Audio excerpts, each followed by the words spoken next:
I'm usually outside, and I know that's where you're usually seeing me, but I'm going to fake you out. I figured today you deserve a really good gourmet meal. And this really is an inexpensive meal, but it's a very chic looking meal. We're going to deal some sauteed scallops. We got some green olives, some pearl onions, some shallots. We got some pear tomatoes. And we have a little bit of turnip that we're going to cut up, and some onion, and we have some asparagus. Not a lot of ingredients, but the thing of it is this takes a little bit of time because we have to make our own stock. So that's what we're going to do, because I wanted to show you a little bit how to make this stock. But what we're going to do is tell you a little bit.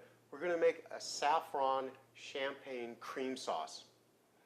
And what we're going to do is throw the shallots in there, saute them off a little bit with the shrimp shells, say that really fast, the shrimp shells in there. And we're going to sweat them and let them reduce down to get all the flavor out of those shells into the fluid. And then we're going to remove the shells. We're going to add the saffron to it, and then we're going to add the champagne. And then let that reduce down a little bit. We're going to add some cream and let it just reduce on down, and it's going to thicken up. Let it cool. We're going to strain it, and we're going to finish it off with a little bit of butter.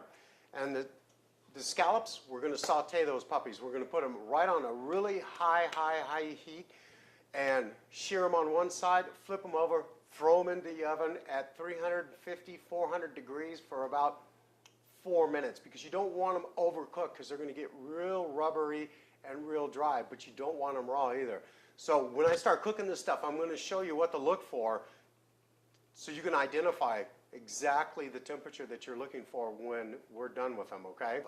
Oil in there. What we're going to do is, I hate reaching in front of the camera, but I got to. But we're going to throw some shallots in there, okay?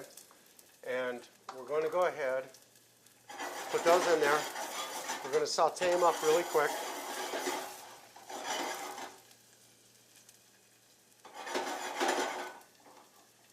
And then we're going to go ahead and add the shrimp shells into there. Okay, put that off to the side. We're going to take 1 cup of water and just add a little bit of water in there. That's all we need to do. And now we're going to go ahead and bring this to a boil and just let it boil down. All right? So there we go. Now the next thing we're going to do is go ahead and work on our vegetables, because everything needs prep time. Now what we're going to do is go ahead and cut these things about 4 inches, 4.5 inches like this, okay? I usually cut one like this, and then I lay it up, and then I just go ahead and cut the rest. Okay, now what I do is I take an old-fashioned peeler, and what I do is just go ahead and I just go right down the stalk of it, and I'll lay them out like that so you can see them. I take the skin off the stalk like this just because it's real grainy. It has a lot of fiber in it. It's easier to saute these that way. On to the last couple of these little guys. And I do this because a lot of times they saute up a lot quicker. They take on a lot more of the spices and herbs and the flavor that we're going to go ahead and saute these guys off in. So those are done. Put those over here. Now we're going to do an onion. We're going to do some old-fashioned onion rings. Okay. Now what we're going to do, since we got it peeled, I'm going to go to the fat side. And I'm going to cut these things, about 1/16 of an inch, like that. And what we're going to do is we're going to flour these, and we're going to go ahead and deep fry them, and we're going to use them as part of a garnish, because this is what the scallops is going to sit up on top of, okay? So we'll lay this there.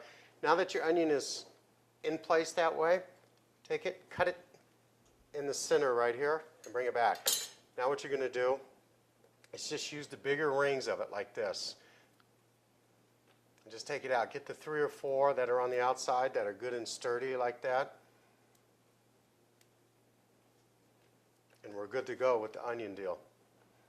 Same thing, what we're going to have to do here with this turnip is we're going to cut these in a julienne style, but we're going to make them a little bit bigger. So I cut the edges off, then I go back to my old-fashioned peeler again, and we're going to go ahead and peel this guy right up. Slice it.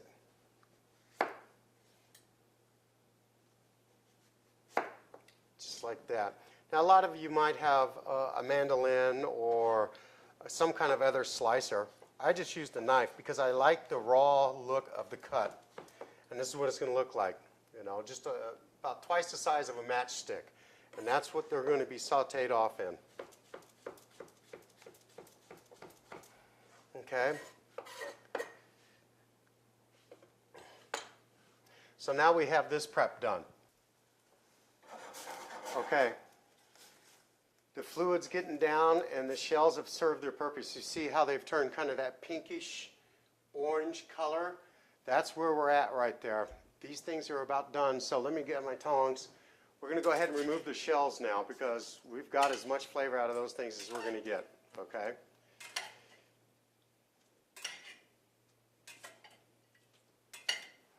Okay.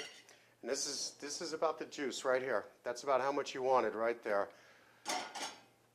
And we'll take that. Let's throw this up over here real quick. Okay. Now for the best part. We're going to go ahead and open this bottle of champagne.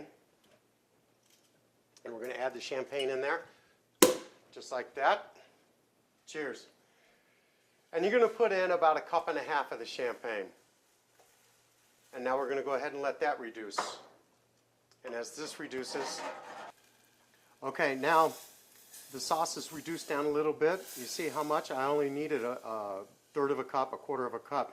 But you can see how beautiful color that saffron gave it so far. And if you look at the pan, you say, oh my God, the pan is burnt. The pan's not burnt. That's called fond. And it's all flavor. Okay, so now what we're going to do is we're going to go ahead and add a little bit of cream in here to this. And we're going to use about, 3/4 cup, just like that, okay? And then we're just going to go ahead and stir this up. Now we're going to let this reduce too, so you can scrape the edge of the pot with your whisk. When a sauce reduces like that, it just intensifies all the flavors and it just makes them very predominant and very, very sweet, especially in this particular recipe for this sauce. So you saw how orange the sauce was now. Take a look at it. It's more of a yellow color. And that's where we want to be with that. So let me set this down right over here. And now we're going to add just a little bit of vinegar because that's going to balance everything out. And that's all we need to do. Now we're going to let this reduce down about halfway.